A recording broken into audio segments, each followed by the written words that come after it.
రామోజీ మృతికి తెలంగాణ రాజకీయ ప్రముఖులు నివాళులర్పించారు. పత్రికా రంగంలో ఆయన చేసిన సేవలు చిరస్మరణీయమని కొనియాడారు.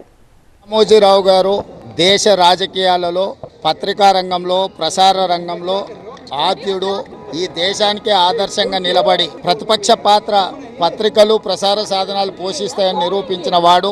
వ్యాపారంలో కానీ, ప్రజాసేవలో కానీ, ప్రజా సమస్యల్ని లేవనెత్తి పాలకుల నుంచి ప్రజలకు మేలు జరిగే విధంగా పోరాటం చేసిన వ్యక్తి రామోజీరావు గారు. వాదంతో కూడినటువంటి ఒక తాత్వికవేత్త ఆయన.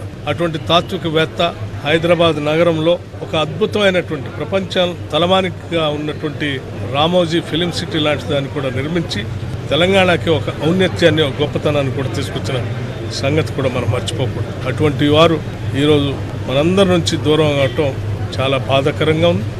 ఈనాడు అనే పత్రిక స్థాపించిన తర్వాత తదనంతరం ఈటీవీ ద్వారా మళ్ళీ ప్రసార మాధ్యమాల్లో, ఎలక్ట్రానిక్ మీడియా యుగంలో కూడా తనదైన ముద్ర, ఒక ప్రొఫెషనలిజంతో, ఒక విలువలతో కూడిన జర్నలిజానికి గుర్తుగా రామోజీరావు గారు చిరకాలం నిలిచిపోతారు.